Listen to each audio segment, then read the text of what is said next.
it's my pleasure to bring on John Nichols. Thank you so much. I think that Grassroots North Shore is a pretty perverse group. I'll tell you why. The speaker is in the hot sun, and the audience is in the cool shade. And I'm thinking to myself, if I pass out from heat, right, then you're going to all feel really guilty. I know, but I think I look better with it. And I know, the thing is, I've got this little microphone thing. But I say that only because that's exactly what you should do. That's good organizing. Brothers and sisters, make the speaker stand in the sun. Put the people that are going to go knock on the doors in the shade. Take good care of them, because you're asking them to do a lot of stuff to make a better state of Wisconsin. So hallelujah for Grassroots North Shore, the wisdom of this group. Let me also give a compliment to our legislative candidate. I don't know where Bob went. He's roaming around, probably. Oh, there he is. In the shade, very wisely, very wisely. He's doing it exactly like you should do it. People always say to me, well, how do you run for office? And I say, you never, ever run for office with the intent of running one time, right? You never get into that race and say, well, if I don't win, I'm not going to do it again. That's exactly the wrong approach. You get into it, you run, you want to win, then you run for re-election. That's easy. But if you lose, you have already built your base, and you are ready for that unexpected special election, and frankly, to pull what would be a huge surprise for the state of Wisconsin, but also a very welcome surprise for a lot of progressives. And so I'm really glad that Bob's done it the way he has, that he's out campaigning as hard as he is, and that he's tall enough to be seen by everybody. I want to also, obviously she had other things to head on to and stuff like that, but isn't it kind of cool that the incoming state Supreme Court justice came out to hang out with you at your picnic here on the North Shore just a couple weeks before she is going to go over to Madison and upturn everything about how this state operates. Now, I don't have the ability to read minds. I can't tell you exactly what the state Supreme Court is going to do. But what I can tell you is this. When you have a majority of 4 progressive women on a 7-member court, I will take that math any day of the week on any issue that is coming before the court. And I will note, certainly just a weird, ironic circumstance that the other day in Dane County, a Dane County judge ruled that the challenge to the 1849 abortion law was not only legitimate, but actually wrote out the grounds for overturning it, saying that it wasn't really about abortion, it was about something else altogether. Great history. She virtually wrote what the Supreme Court could do, and ironically enough, the timing is exactly right for that case to get right up there to the Supreme Court in early August. Brothers and sisters, we could be looking at a circumstance within a matter of weeks when Wisconsin is officially what it is in reality, and that is a pro-choice state.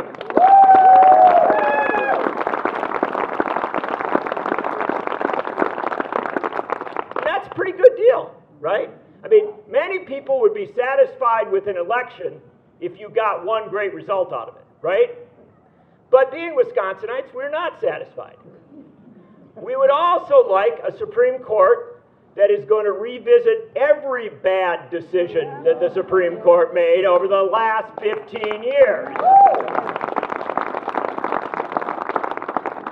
And that actually starts, a lot of people start in different places, that actually starts with Act 10 The anti-labor law that Scott Walker put on the books. And you'll recall that Act 10 went before the Supreme Court, and when the Supreme Court ruled on it, it was a narrow decision in favor of it made by Republican allied, Republican contribution accepting, Republican appointed justices.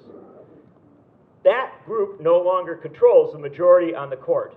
And the fact of the matter is that there is a very real opening for the state Supreme Court to again assert what has historically been at the core of Wisconsin values, and that is that working Wisconsinites have a right to organize into trade unions and to collectively bargain for better pay, better benefits, a better circumstance in their community. That is a basic freedom. And that is the freedom, amazingly enough, you read your Constitution, we've got a right to assemble and petition for the redress of grievances. It's right there in the First Amendment. If you don't have a right to organize a strong union and make demands upon your workplace and the community where you live and other issues of that nature, then you are being denied a basic right. And I am very much looking forward to a progressive interpretation of that argument by the state Supreme Court.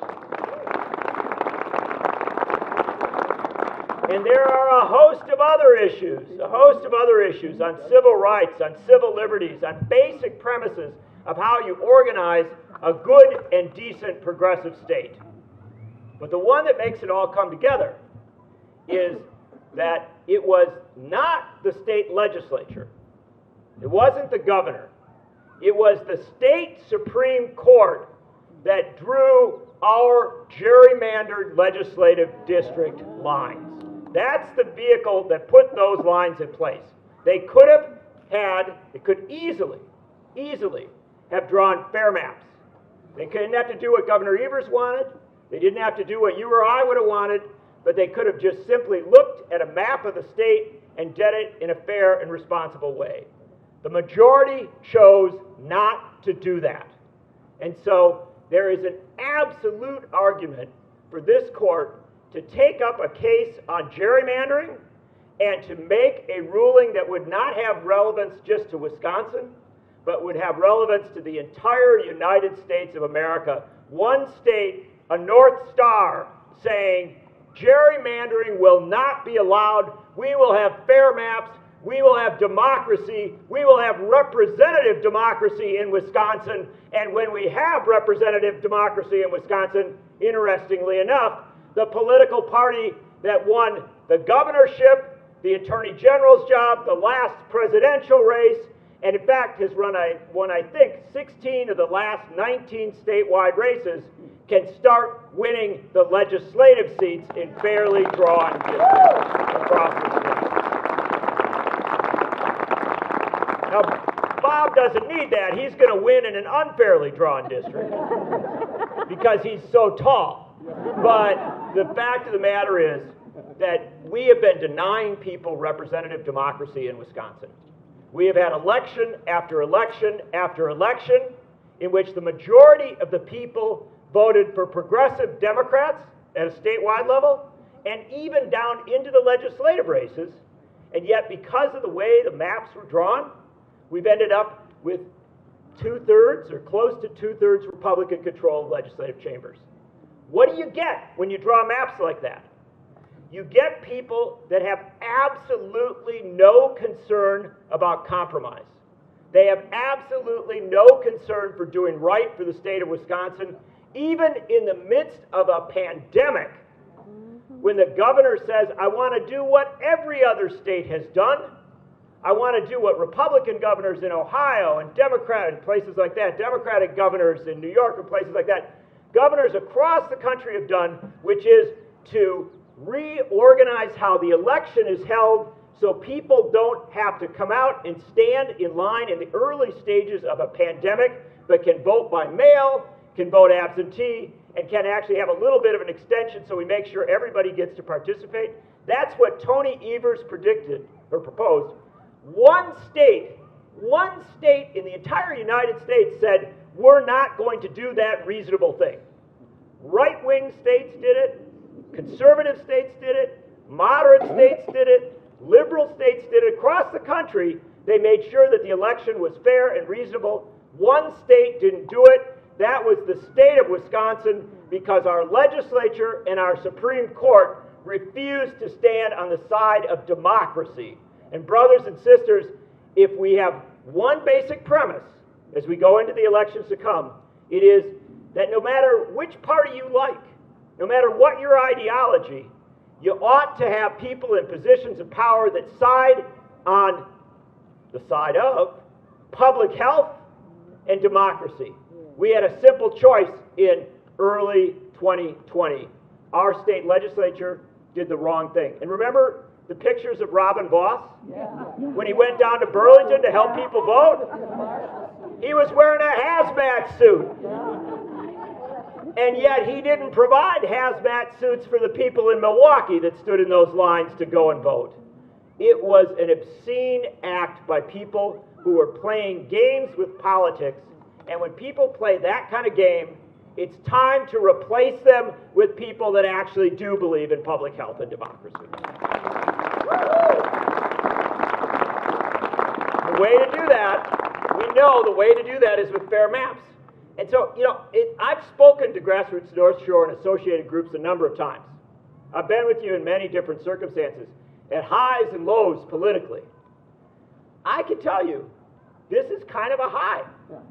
I know that we're supposed to be depressed. The nature of progressives, right, is because we think, wrongly, that being a little bit depressed and a little bit discouraged and a little bit cynical makes you smart, right? And it's like, and you know how it works, right?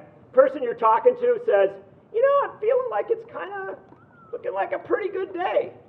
And you'll say, well, you don't know that. And then you say, no, the sun's out, it's looking pretty good. And they go, skin cancer.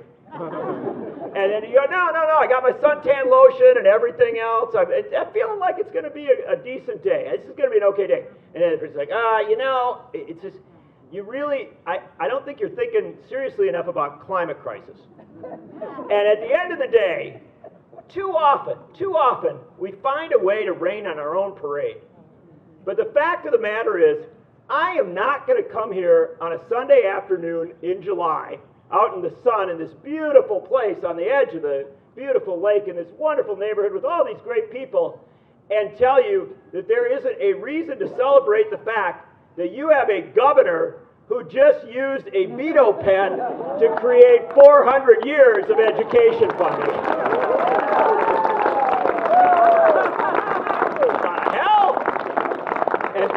And I have people all over America. I write, most of the writing I do is for national publications. And they're like, he can do that? I'm like, oh yeah, Tommy Thompson used to do it. Pat Lucy used to do it. One time Pat Lucy had a $2.5 million allocation and he took the period out. 25 million. And so the fact of the matter is we have a long history of creative veto pen usage. And this is the beauty of it. It's all been litigated. It's been through the courts. Even the bad courts ruled on the side of saying, I know it's crazy, but that's what the state constitution says. You want to cross out a hyphen, you can cross out a hyphen. You want to cross out that initial 2 and 0 and put on 400 more years of education funding? You can do it. And our governor did it. And the fact of the matter is, I think it is time to retire the fantasy that Tony Evers is a boring governor.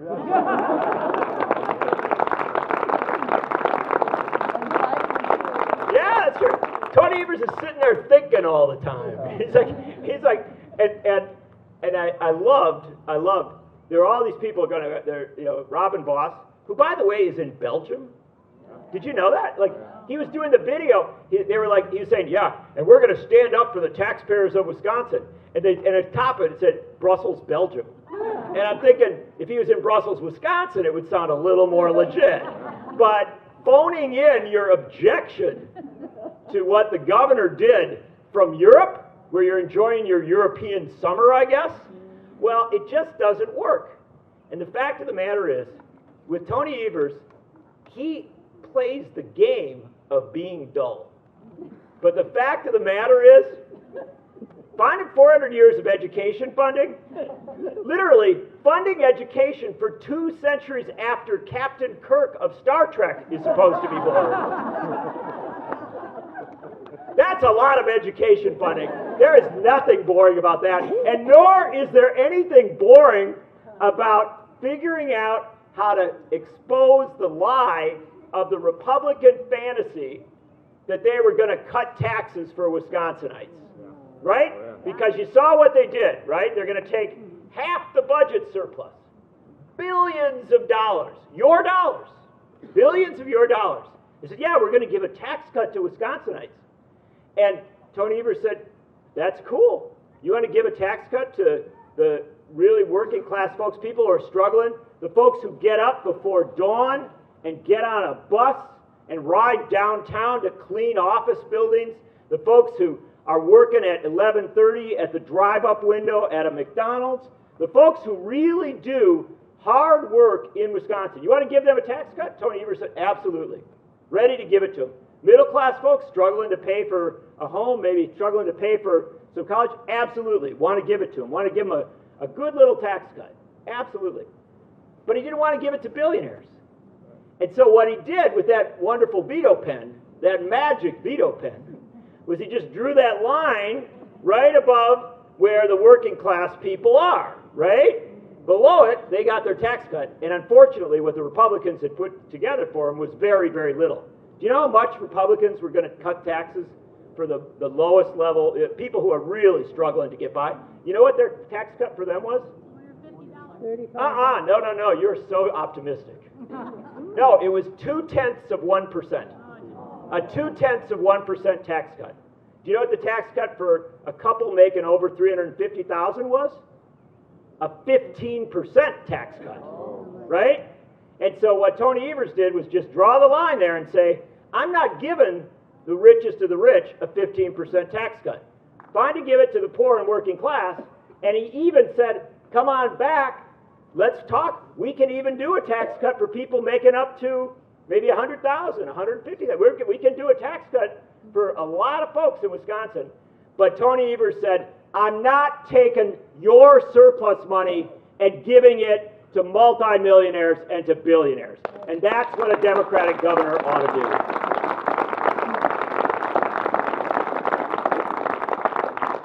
So that's just the material from this week, brothers and sisters. Now, I'm feeling quite good about Wisconsin. When Bob wins his election, we'll feel even better, you know, then things will really start to roll. But the fact of the matter is, there are reasons to be optimistic because this state has made a pivot. This state has made a shift.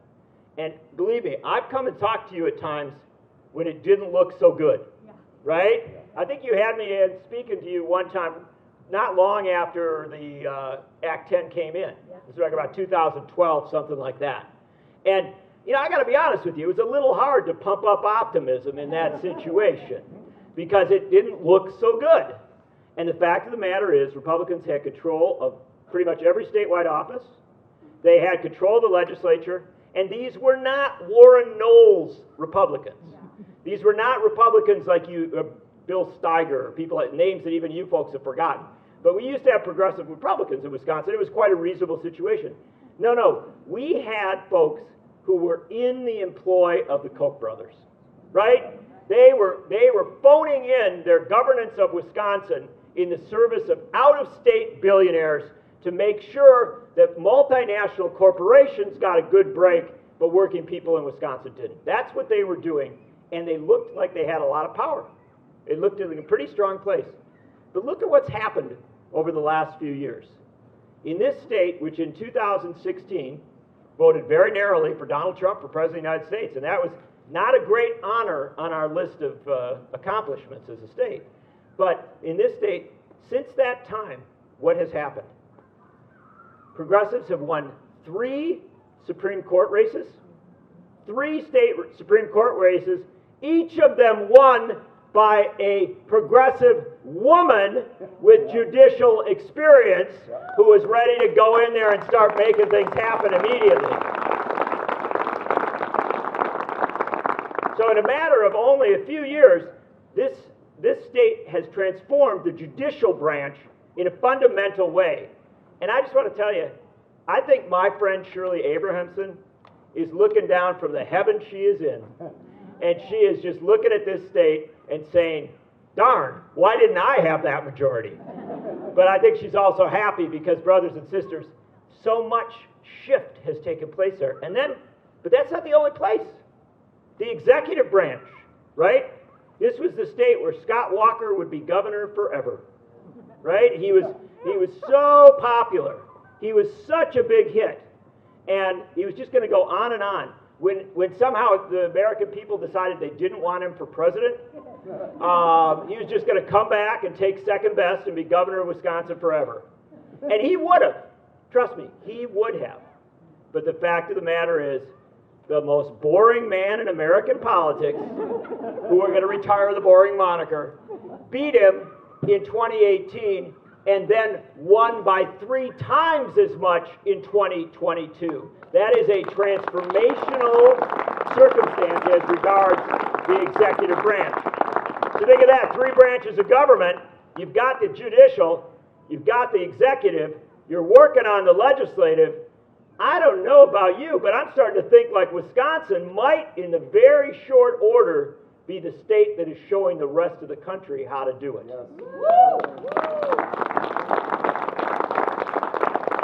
And that's what we've always done. That is our history. That is what we are supposed to do. And in fact, I think the first place where we actually showed it relates to Scott Walker. Because Scott Walker, remember when he ran for president of the United States in 2015, he announced out in Waukesha, huge thing. You'll recall he was leading in the polls. He was incredibly, that's it, you're applaud for everything, but not for Scott Walker. So Scott Walker's really running strong. He's looking, he's the man. And because the whole right-wing media machine had looked at Scott Walker and said, this guy is perfect. He's doing everything that we say you should do. Attack labor, attack teachers, attack public services, attack voting rights. He's a perfect governor. Why wouldn't you want to elect that as president of the United States? And so Scott Walker goes out and starts campaigning, and he literally did the impossible, which is that he went from leading in the polls in July when he announced, and he'd announced literally, it was almost exactly today back in 2015. He announced in July. By the fall, he had actually fallen, as people around the country had gotten to know him, he had actually fallen to below 0. He was the only person running for president who actually had a sub-0. Because, I'm not kidding. On polling, right, it goes, you got like 50%, 40%, 10%, 7%, 3%, 0, and then there's asterisk. Scott Walker was asterisk. He quit the race in complete disaster, total turmoil. And, every time I look at Ron DeSantis, I see Scott Walker. And people keep saying to me, oh, Ron DeSantis is different. He's from Florida.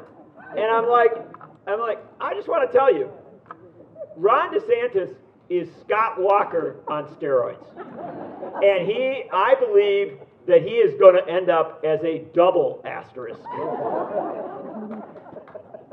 So then the question is, what are the Republicans going to do if they don't have the saving grace of Ron DeSantis as their presidential candidate? Surely they will nominate Nikki Haley because of their embrace of diversity and their respect for people of all backgrounds. And not seeing that happening too well. But surely they've got all these other great candidates. And, I assume they'll probably pick Chris Christie, right? No, they're not going to pick him because he's actually vaguely sane. I know he's not lovable, but he's vaguely sane.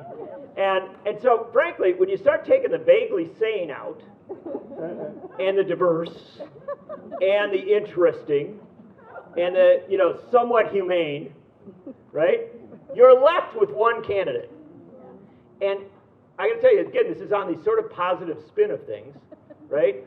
There's an extremely good chance that the Republican Party is about to once more nominate for the presidency of the United States the guy that you people beat the last time.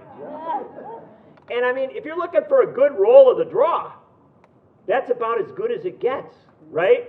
And the thing is, he isn't even the guy you beat last time. He's now the guy you beat last time with 2 indictments and more coming. And so as you look at the politics of the moment, things are actually looking a lot more positive than they have at a lot of turns. But I want to take just a couple minutes before I get me out of the sun. I want to take just a couple minutes to reflect on this as July 4th. Because it's not July 4th, but we're doing the liberal interpretation. Yeah, close enough. And so I want to talk about 2 July 4ths in American history. The first July 4th is July 4th, 1776. And that was the July 4th that got stolen from us. It was stolen from us. Because on July 4th, 1776, with the inspiration from Tom Paine, the greatest of the founders by any measure, and I'll stand on that picnic table right there and debate that issue any day of the week. Tom Paine was the founder who opposed slavery. Tom Paine was the founder who said women should be treated with respect. Tom Paine was the founder who said this needed to be a secular country, not a country in deference to religion or to the powers of elites. Inspired by Tom Paine and common sense, July 4th, 1776, we launched a revolution. What was that revolution about? Why don't they teach it the way it was understood? That was a revolution against colonialism. It was a revolution against imperialism. It was a revolution against hereditary monarchy. It was a revolution against concentrated wealth and power in a foreign land oppressing people in another location. That was a real revolution. Now, that revolution actually began with a almost well-stated opening to the Declaration of Independence, right? All men are created equal. Obviously, it should have been all men and women are created equal. But obviously, Thomas Jefferson understood that women are so much better that you didn't, that was... But still, we started with this concept of equality in that first sentence there, right? We with that understanding. And yet, what happened when we wrote a constitution in this country? When we wrote a constitution in this country, not that many years after the revolution, after all the sacrifice, they wrote a constitution that created an electoral college to make sure that if the people voted for somebody that maybe the elites didn't like, that electoral college could overturn the popular result. And it's done it quite a few times in our history, including once in 2016. The electoral college is not all men and women are created equal. It's not representative democracy. The electoral college stands in the face of representative democracy and upends it and undermines it. They created a United States Senate in which the state of Wyoming can have the same exact power as the state of California.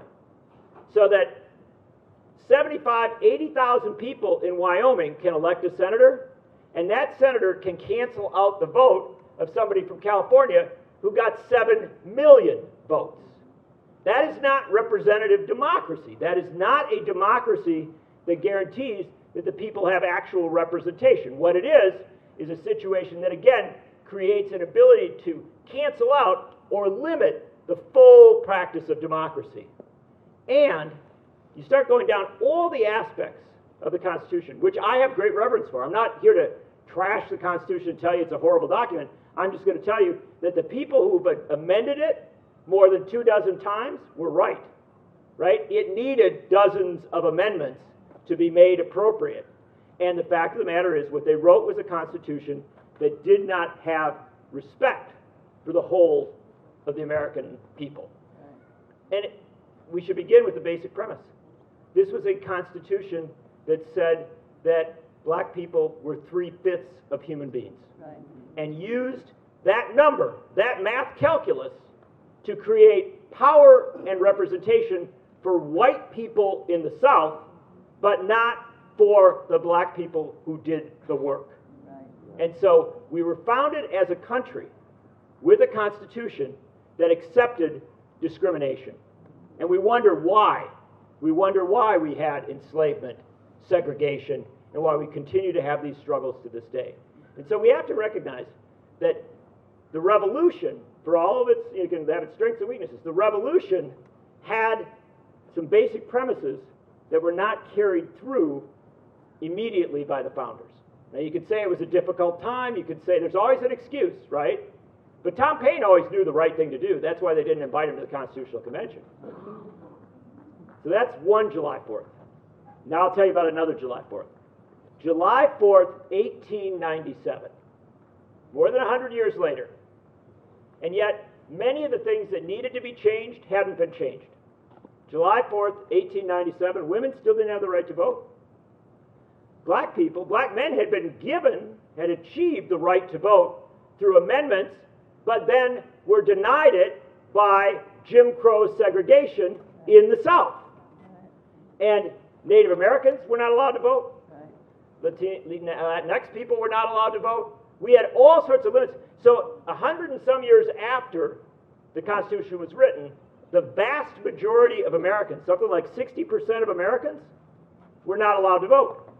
So we were still having elections where white men were deciding where the country was headed. And we look back on those elections and say, oh, wow, that was a closely contested, small d Democratic election. Yeah, but it wasn't an election in a representative democracy. It wasn't an election in which the whole of the people had a chance to weigh in. It was a diminution of democracy. And so a guy who had had a hard time in politics, guy born down in Primrose Township, Wisconsin, which is down in the southern corner of Dane County, went off to college, very smart young man, got himself, he was the district attorney of Dane County by the time he was 25. He was elected to the U.S. Congress when he was still, just getting into his 30s. Went off to Washington, was serving rather successfully in U.S. Congress, representing southern Wisconsin. Then he got booted out of Congress because he stood up for German Americans and their right to speak German and to speak their language as well as English. He was in a battle against English-only rules and a host of other issues. Gets booted out of Congress, and this guy, Robert M. La Follette, is sort of on the ropes, right? He's just about done politically. He had run, after he got beaten out of Congress, he ran for governor in 1896, and he got just wiped out. He got beaten. They didn't have primaries then. The state Republican convention, they said, nope, we're not putting this guy. We're not making him our governor. So he was done politically. And then he went on July 4th, 1897, out to Mineral Point, Wisconsin, out in southwestern Wisconsin. And he went out there on a buckboard wagon. They didn't have cars then. He stood on the back of a buckboard wagon, and he gave a speech titled, "The Danger That Threatens Representative Democracy." And it was a speech that you could have given, I'm telling you, it's a speech that Bernie Sanders could have given yesterday. It was a speech about corporate power, and he said in that address that corporations had concentrated not just the wealth of the country, but the political power as well. And they were calling the shots in both major American parties. And the fact of the matter is, the corporations were making sure that democracy did not function in the United States of America. And Robert M. La Follette said on that July 4th, 1897, I'm going to run again for governor. And if I lose, I'm going to run again. I am not going to stop running until I become the governor of this state. And when I become the governor of this state, we are going to chase the corrupt servants of the elites. We are going to chase the feudal serfs of corporate power out of their positions and replace them with the representatives of the people. And that was the beginning of the Wisconsin Progressive Movement.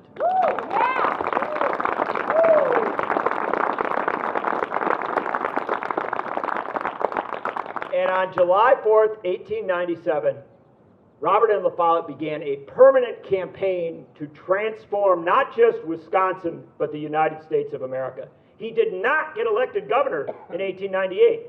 He got beaten then at the Republican convention as well. But he did win it in 1900. And he swept to power, and look at what he did in a tiny amount of time. They established primary elections that took the power away from the political bosses. They took the power away from the railroads, which effectively had control of the state legislature. They took the power away from the corporations as regards money in politics. And then he and his successors, his progressive successors, wrote the first workers' compensation laws in this country, wrote some of the first protections for women in the workplace in this country, extended out protections for children, gave guarantees for public education. They effectively outlined the New Deal before Franklin Roosevelt became president of the United States, and this North Star state led the entire country toward a more progressive vision. That's what happened on July 4th, 1897. We began to become the state of Wisconsin that we could and should be.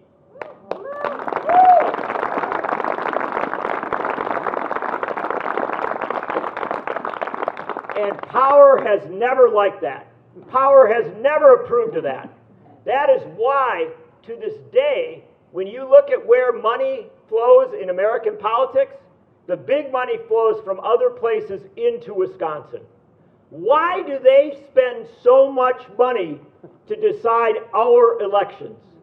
The reason for that is because this is the one state again and again and again that has raised that North Star banner and has said, no, you can do it differently. You can do it better. You can provide strong support for labor unions. You can provide strong support for farmers. You can have full support of civil rights. You can have full support of civil liberties. You can have actual democracy. And they have fought and fought and fought to stop that at every single turn. And sometimes they have succeeded. They succeeded in 2010. Tragically, they succeeded last year in the race for the United States Senate, when a great man, Mandela Barnes, fought back against brutal attacks, lies, racist attacks on him, fought back from that, and came within 26,000 votes of being elected to the United States Senate. Brothers and sisters, if Mandela Barnes had had another 2 or 3 days, he would have been elected to the United States Senate, because the people of Wisconsin were waking up to that reality. But that was the outside money. That's what this money does. And this money has warped this state again and again and again. But I'm starting to feel like we're waking up to it, right? We're starting to get the sense of what is possible. And brothers and sisters, I will close with this basic concept as we celebrate this almost 4th of July, right? This 4th of July by the liberal interpretation. As we celebrate this almost 4th of July, as a patriot, and believe me, I still get a tear in my eye when I see that American flag coming up the street in a parade, or, you know, I'm a sucker for every parade there ever was. And I am a sucker for every story about, you know, heroic, good struggle and all of that. My people come from rural southwestern Wisconsin. We've always been involved in a heroic struggle, and it has usually not been easy. But the fact of the matter is, I believe that when we talk about patriotism, we talk about the patriotism that was understood well and truly by the greatest of people throughout the history of this country, by Tom Paine, by Abraham Lincoln, by the Reverend Dr. Martin Luther King Jr., by the suffragettes, by the people who marched and struggled to form labor unions, by the people who struggled to always make this country better. Their patriotism said, yes, I see something in that American Revolution that was real and that was good and that was worthy of grabbing hold of. But I have seen it undermined again and again and again. And so I love my country enough to make my country everything it promised to be, but has never been.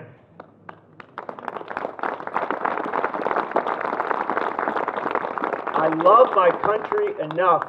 love my country enough to seek to change it so it is not enslaved by the founding moment of this country, but so that it is freed by the potential of the future. And to do this, you got to have a state. You have to have a state that stands out in the whole map of the country and says, we've been through it, we went through hell, we've been through a lot of struggle, we figured out how to beat them, and now we're going to figure out how to govern. We are going to govern this state as a progressive state in the vision of Robert M. La Follette, in the vision of Gaylord Nelson, in the vision of Russ Feingold, in the vision of Bell Phillips, in the vision of all of those great leaders that we elected in the past, now coming to a new generation of leaders. And I see them in the legislature standing up and starting to pass laws that enshrine economic and social and racial justice in this state, that commit to an environmental program that saves the planet, that commits to a vision, yes, and a state can have a foreign policy, that commits to a vision of how we operate in the world, that seeks to have diplomacy and human relations rather than wars and a giant military-industrial complex. Brothers and sisters, that's what Wisconsin can be.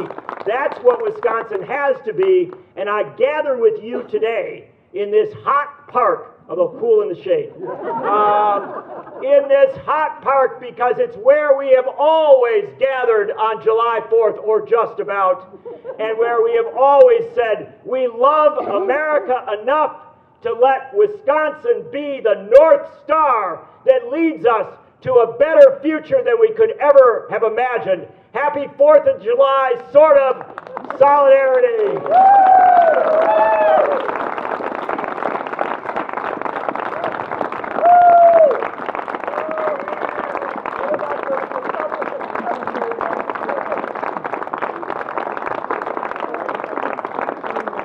Wow, great job. We always know that John will rev us up, give us the faith and courage and determination to do what needs to be done.